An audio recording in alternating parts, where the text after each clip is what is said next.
Welcome. You are at the CCC. Where there are no outside issues. My name is Jordan, and I'm just always trying to make good choices. I love that. And I'm LouiLou. My pronouns are he and him, and I'm recovering for crystal meth and alcohol, and I am always in search of balance. And each week we strive to foster a brave space where we can engage in conversations centered around topics of recovery. Yes, and our intentions is to hold and inspire better spaces for more people in recovery by tackling issues used to separate us. Before that, please like, comment, share, and subscribe to the episode. Yes. That's all I got. Ding that bell. Exactly. No, it's perfect. And the music goes on, and ding, ding, ding, ding, ding. And now, and now the disclaimer. The thoughts and opinions expressed on at the CCC are as... You got it. You got it. You got it. We're here to support you. So the thoughts and opinions expressed on at the CCC are ours alone. We do not represent anyone but ourselves. In other words, we are just a couple of friends behind a mic here to entertain you. And of course, everything we talk about is for general information purposes only. Yay. Hey, Jordan, how you doing? Oh, getting through it. Oh my God. Okay. You guys probably already noticed that somebody's missing because obviously Jordan and I have an opportunity to talk. No. Anthony's not here. Anthony is working on life. Anthony is like taking care of business. And Isn't he on a trip? No. Yeah, he will. I think he's traveling. It's like, yeah. So it's like, once a year, Anthony does his thing. Yeah. It's a little vacation. Yeah, it's all good. It's all good.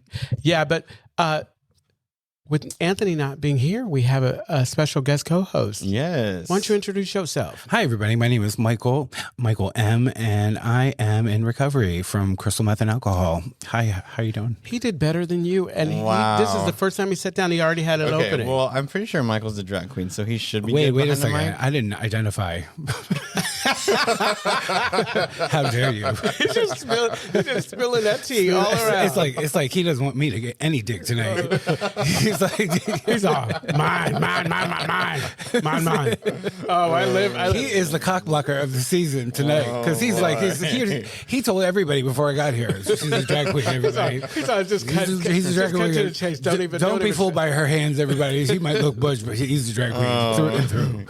Right on. Oh my God. Okay. So, how was your day? How was your week? Both you guys.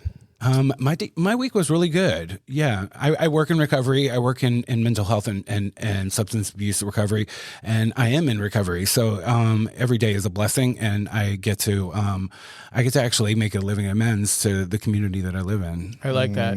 And you're working in death, huh? You're dealing in death. He deals in death. I do. Work is good. Rigor mortis. That's rigor mortis.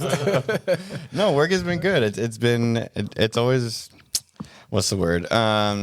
Fulfilling to just help folks, and be there at their last phase of life. Oh, that's pretty beautiful. That's amazing. Yeah. That's beautiful. I think that both working in recovery and working in older years, I think it's about helping people across the finish line.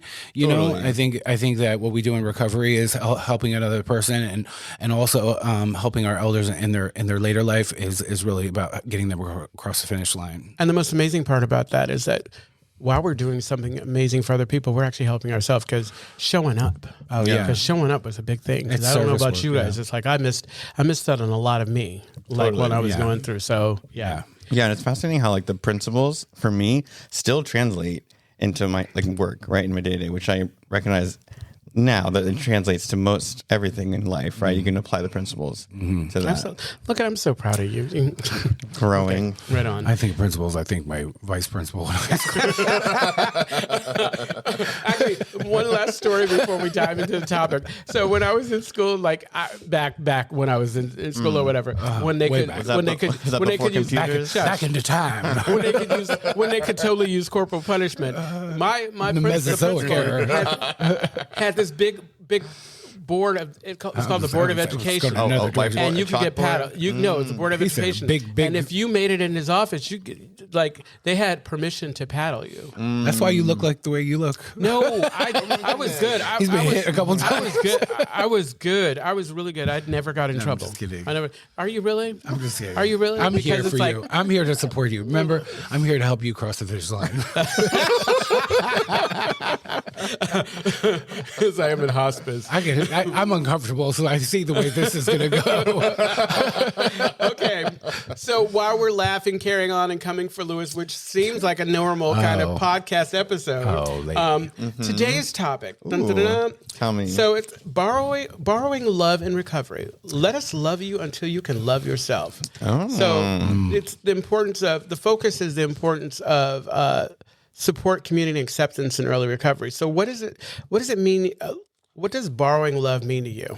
I really relate to this extremely well. Especially this past year. I just recently got a year sober, and it's not my first recovery, but definitely this is the one that meant the most, because I think that all the other times I really didn't work on my self-loathing and self-hatred, and I think that you can't do that work without support around you, because I think that when we dig into these deep spaces of like self-hatred, self-loathing, learning to love ourselves, learning to actually look in the mirror and actually like what you see, because I don't think that any kind of mutual relationship can happen until you actually love yourself. Yeah. I think that it takes a lot of support around you to actually even do that work, because you have to feel supported while you dig into those dark spaces. So let me ask you something. What's different? Because the support was there. It was, but I don't think that I was ready to do that work. I was still trying to be the biggest piece of shit on earth. Yeah. And I think that has a lot to do with your ego. That has a lot to do with like not willing to face the demon in the mirror and not really wanting to do the work. I think there's a lot to say around actually putting the work down on paper, or just to get it in by a due date. Yeah, exactly. And then actually doing the actual material work and actually doing the work deep inside. It's an inside job. No, absolutely. But it takes outside support to actually do the inside job, I think the biggest gift is getting to that place where I understand this. Like, thank God I don't get to decide who gets this. Because as judgmental as I am, it's like, you ain't doing it right. What about you? When you think about borrowed love, and as it relates to the topic, beg, borrow, or steal. Right. Yes, exactly. Bang, bang, bang. How much debt do I have? How much do I get for this? No, I mean, I think I think of my parents who have put up through my addiction, right? And they still have loved me from day one, right? They've shown their love in so many different ways, good and bad, right? But I think I'm still on borrowed time from them, right? Borrowed love, from them, just because I still owe them so much of my time that they were able to give them to me. So, but I always do this with Anthony. Mm-hmm. I understand what you're saying, that you feel like you owe this or whatever, but I think the most amazing thing about parents is kind of like the relationship with the higher power, if you have one, is that it's grace. Yeah. It's not about like, oh, I owe you this, I owe you this. Because I think they're more, they don't want to, there's nothing to make up for if you are doing what you need to do right now. They're like, my parents are like, yeah. I also think that it's us unwilling to accept that love or think that we're deserving of it, that we actually say, oh my God, please. I think I wanted to discount everybody's love first because I wasn't willing to really love myself, that I didn't really believe that was actually true. So I'm trying to negate everybody's emotions around me at all. You can't love me because I'm not lovable. Yeah.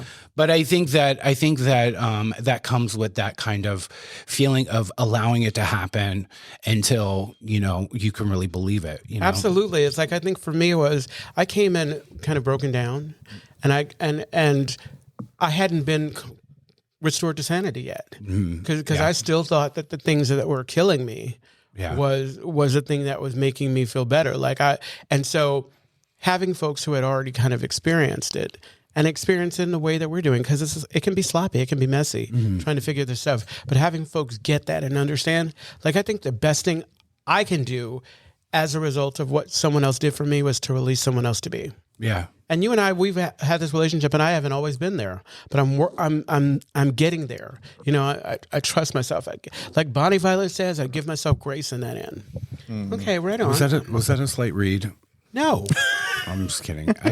No, you know what? I've always felt like that I've been tethered to you, regardless of whether or not I was in recovery or not. I just knew that you were always there. I think that the only thing that, like, you remain like the one thing that was consistent in my life, whether or not it was in the program or not. Absolutely. And what grace that was for me was that you would leave me alone until I would allow myself to come back around and realize that really it's my ego that won't allow us to really connect, you know? Yeah. Well, it was easy because you know me, I like to take my ass home and do nothing. I'm always like, so if I don't have to worry about it, somebody else, I'm good. She has that lady that comes in and turns her over. Flip me over and check and see if everything's okay. Oh my It's goodness. like make sure she doesn't hit those bed sores. Yeah, take them off.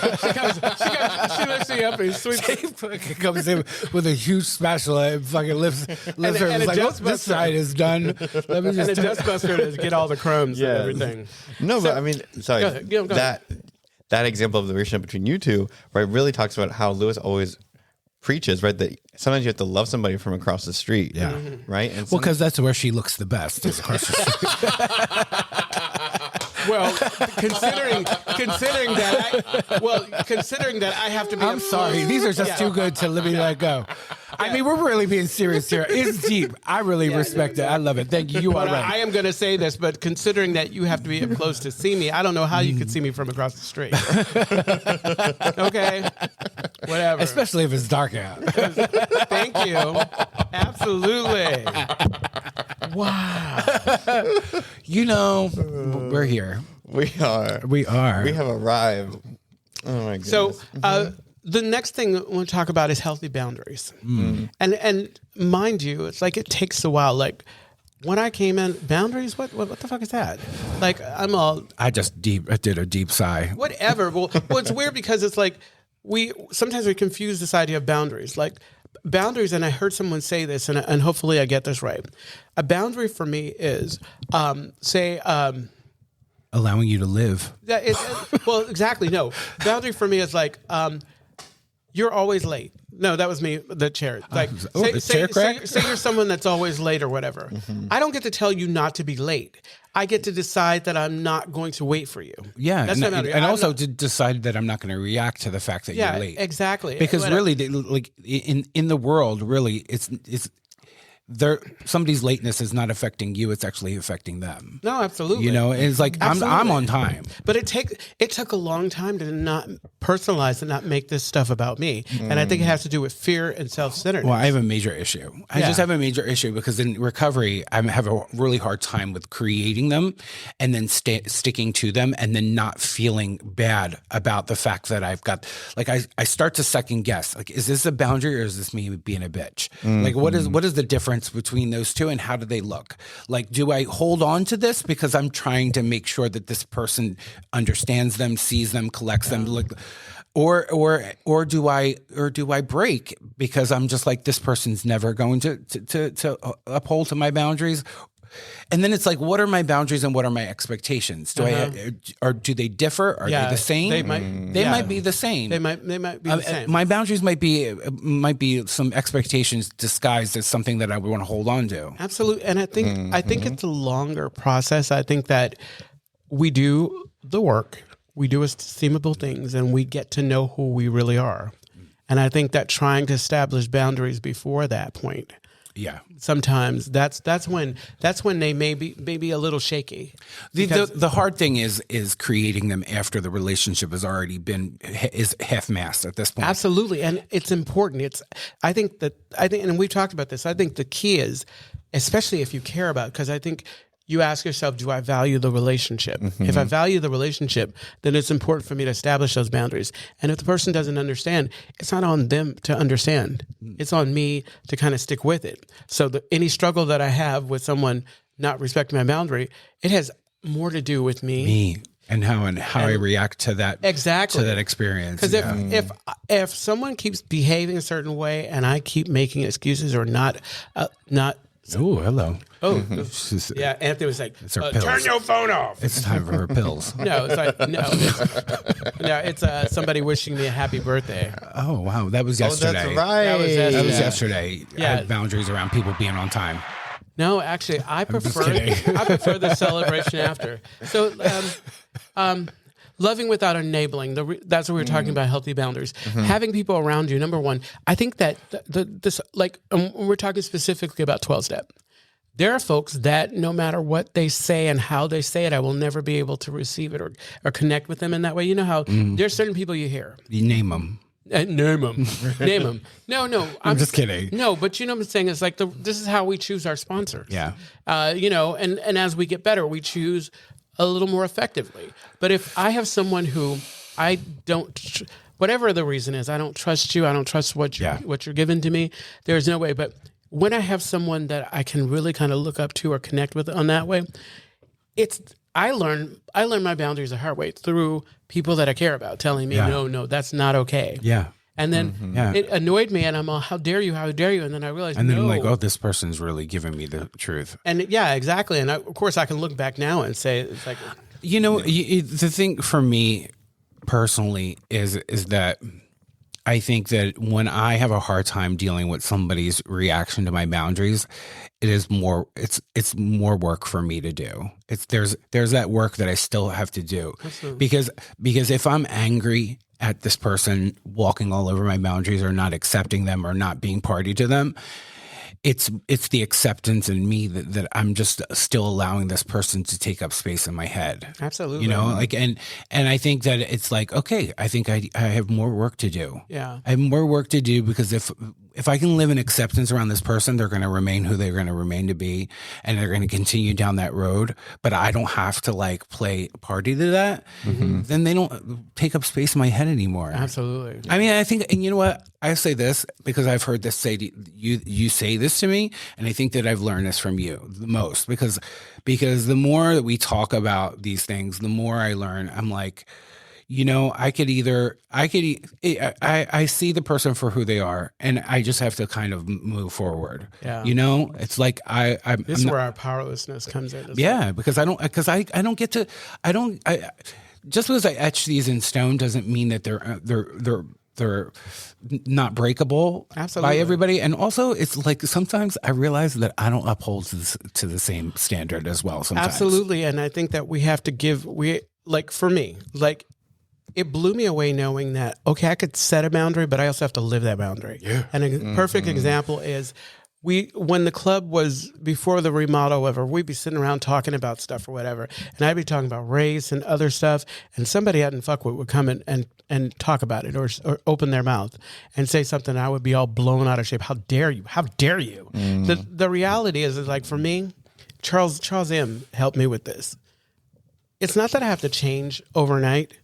It's just I have to change who I'm around and how I'm around. Yeah. Like there are certain people that I can talk about things with because you guys know we're moving in the same direction. We're trying to be better than we were. Yeah. But if you're showing up and showing someone where you don't really have the same kind of a value, and I don't want to diminish anything, but what I'm saying is like we don't have that relationship. Yeah. And I'm gossiping. I'm doing all sorts of things that I'm trying to be better at. Why wouldn't they think that that's okay? Yeah. Why wouldn't they've actually probably have been researching and watching you and your friends interact and think that that's a safe place for them to actually do the same thing when people don't realize that they don't have that same relationship with you. But you know what? You both were sleeping on the same leather couch too. This is true because those couches were nasty. Oh God! What you got to say? I think for some folks that are like newer into the rooms, right, that those boundaries get blurred so often because I just want to make friends. I want to get closer to people, right? Or I want to fall in love with somebody. Like this is my new life, right? And so that enabling and loving somebody gets blurred so easily and quickly. I think for me, as someone who's newer-ish. You're talking about like people that mistake kindness for affection. I think that too, right? Because I think we're still trying. I was still trying to figure out who I am. I'm still trying to figure out what I'm doing. My brain is still not put together, right? That like, are you hitting on me, or are you actually trying to show me like the way around? Probably both. Yeah, exactly. Well, a girl can dream. That's what a riddle disguised as a rhyme. I know. That's what it goes. And an enigma. Exactly. No, I think what's interesting is like, okay, so me as someone with a little more time, I have the responsibility. If I willing to stand up to it, is to give people, and here's that word, grace again. when you see somebody kind of stumbling. Grace, she died 30 years ago. I know. When you see somebody stumbling through or making choices that you don't see as their possible highest choices, giving them like a little breathing room. Yeah. Not dismissing them or not when you hear about not throwing somebody away. When you turn a year or when you turn another year sober, that's when you hear about your behavior when you came in the room, because everybody loves to tell you what you were like when you came in the room. Oh, absolutely. They were like, when you came in the room, you were wild. I thought it was flawless. I was like, I would share all the time, and I thought you would wear these little jeans and you'd run around, getting up in the meeting, waving at people like you were a pageant queen. Oh God! I would be like, damn, is that what you really thought of me when I came in the room? I was like, oh Lord, thank you. So we kind of talked about the role of the sponsors, mentors, and peer support. For anybody listening, I think, and it is important to note that that we haven't made here in San Francisco, because we have a lot of meetings. We have this area, the Castro, that's a lot of places don't have. That's so condensed with homosexuals who are in recovery, like the homosexuals. It is so important to have, like I said, folks that you can resonate with, that you can connect to. Yeah. And it's great if it's more than just your sponsor, but if that's a start, because I mean, honestly, I think that Jordan's probably a little not as outgoing as you and I. Like, I mean, but it's not a bad thing. It requires, you have your introverts, you have your extroverts. I don't really think I'm super extrovert, but I'm an introverted extrovert. Yeah, no, and they call it ambivert. I learned that during ambivert. Like you, it sounds like I can pervert. Be exactly. Well, you are a pervert. It's like we were crossing the street to come over here. This was like, yeah, big hands. Come on. It's like, oh, how you doing? Listen, I you know what? I will say this: there are many ways to find support. And it doesn't have to come in the form of like love and affection. It can come in the form of peer support, which is what you said earlier. And I will make a really shameless plug is that when I notice in meetings is that there are these people that come in a little neurodivergent, a little on the spectrum, and have a lot of emotions and a lot of feelings on how to. And not really knowing where to put all those feelings. A lot of times it comes out in our meetings where it makes other people feel very uncomfortable because they have a lot to say and they can't control their body movements or like and these are the type of people that don't really get a lot of love and affection from us in the room because it's off-putting. So this past year, it's been my like mission is to create your one woman mission, huh? Is to create a space, and a support system for people that have a hard time, with communication and meetings and stuff like that and finding their way. And so like I started this dual recovery support group at the Castro Country Club, shameless plug from Richmond. This is the Castro Country Club podcast. Yeah. Talk about so what time is it again? I work for an organization, a nonprofit called Richmond Area Multi Services. It's actually called RAMS Inc. Okay. And it is a recovery based mental health division of peer counselors that work in supporting other people in their journey through recovery. And so I work on a team that does referrals for people that need a little bit of extra support. Well, I started this group called Dual Recovery Support Group, and it deals with people and gives them a space, unlike a 12-step meeting where they're restricted to a 3-minute share and there's not a lot of room for them to have a conversation because there's no crosstalk and in like the rigid set of a 12-step meeting is I give them a support group where they can come and they can actually talk to one another and they can receive support from one another in a group setting. And it's been really popular and it happens every Friday at 1:30 in the main meeting room. And there are people there that have a really tough time with connecting and getting that kind of support and love from people around them. And they're really put off a lot of times, I mean, like, it's kind of bad for me to say, those people, but it's like, and it's been a lesson for me in acceptance and allowing myself to actually be, open and allow this space to happen. But it's been really successful. successful. That's awesome. Yeah. Oh, that's very cool. And I think that's needed, right? I think, Yeah. yes, the 12 steps have been helpful for everybody for so long, right? But it has to be delivered in different ways for other people to receive. Oh, absolutely. Recovery isn't set in 12 steps. Surprise, like, it's recovery is so a la carte. And I think that 12 steps is just one part of my journey. Absolutely. I think that you get it from everywhere else too, from the fellowship, from groups, from like different interest groups. Like, like we have these little art things that happen. Yeah, exactly. Mascara, which is an actual drag show, the recovery drag show. There's like these little community little spaces that create all of these ways to feel supported. Absolutely. It's like, so I want to talk about like how shared vulnerability fosters trust and healing in recovery spaces. Do you want to talk about I that? do want to talk about that. Why do you want to talk about that? I want to talk about that because you have a hard time being vulnerable? Tell me how you feel. So I will start because it's like apparently, let's just take the piss I'm only out here of for one night and I'm really making a good use out of it. You are, exactly. I love that. Hi, my name is Michael and I work. It really helps. You know how we talk about this idea of tribes? Mm-hmm. Like, so you come in with folks. And I think I wish that everyone had the opportunity to have that treatment center or like, rehab like experience. Can you read the topic for me one more time? So the topic is slowly borrowing love in recovery. Mm-hmm. Let us love you until you can love yourself. No. This vulnerability part. Okay. Thank you. Yeah, how shared vulnerability fosters trust and healing in recovery spaces. So, right.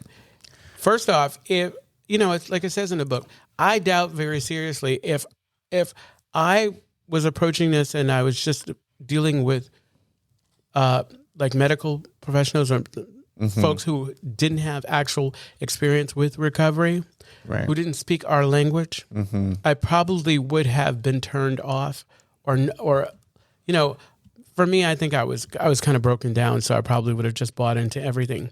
But when you got folks who are kind of going through what you're going through, and showing up the same way and being messy like you are, and we, oh my gosh, we know. True. That was a stray bullet that I just caught across the table. That are messy like you. That was so pointed. You decided to continue to graze through. Like I had this group of people that I came in with, and we were all broke. We were in treatment. We were going to meetings together, laughing together, being silly. We were trying to figure stuff out. We were having our emotions and everything. There's an open space for that. Yeah, exactly. I think that what I relate to about vulnerability the most and allowing yourself to feel that is like somebody asked me to read Today I Can. And it was like I had 364 days sober. And it just so happened that reading fell on my lap, and I'm in a room over 100 people in the room, and I start to read it, and I start to get really emotional, and I barely I felt so uncomfortable, I barely go sit somewhere else. I barely can make it through the reading because I was caught with so much vulnerability and so much emotion that I couldn't get through the reading. And you know what? I made it through the reading, and I, in times like that, I would have got up and ran out because I don't like I'm a Virgo. I don't like being vulnerable around people. I don't like you to see isn't it a gift? My soft underbelly because if I do, her soft underbelly. it's just if I do, it makes me feel like you have you have the advantage over me, and you have the ability to get me because you're not gonna take me seriously. You're not gonna want to fuck me because I'm being vulnerable. Because you're gonna look at me like I'm a nerd or a dork or I'm Nelly. And it's these spaces that I feel like I'm allowed to do that because in a way this is what we're here to do. We're here to heal, and I can't heal unless I can get a little bit vulnerable. And when you do it, when you work at being your most authentic self, you know what you do? You inspire other people to do it. Totally. Yeah. And that is a beautiful kind of thing. Yeah. And I think you can be vulnerable in different spaces, right? Like I have a hard time being vulnerable in big meetings, right? I have a hard time being vulnerable in meetings in general, but like one-on-one with a sponsor, with a good friend, right? I can be more vulnerable, right? Or like you're saying, being in rehab together, you have that trauma bonding experience of being in rehab together, living in an SLE together. In a bathhouse. I think that's, you get real vulnerable. Real quick. Put your legs up in the fucking Oh my goodness. Come on. I can see it. I can see your insides. When you look in that mirror across from you, you see what you look like with your legs up your head. You said, Sucking on your listen, lips. I have never felt so vulnerable in my life. Well, Oh my I'm God, I just love joking. this. Thank you No, so you're much fine. for participating in this conversation. Oh, great. I loved every minute of We're it. getting ready to land this plane. So Land it. the Castro Country Club is a safe and sober community center for all and a people for all people and a refuge for the LGBTQ recovery community. and we provide programs and services that help change lives by supporting personal growth. Our vision is to reduce the suffering of addiction by connecting people to community opportunity and support. Yeah, and you can find more information, including all the ways to contact us at www.castrocountryclub.org/podcast. Yes, and check out new episodes every Monday when Brandon's not at Burning Man. Right. Hey, Brandon, we love you. And we miss you, Anthony.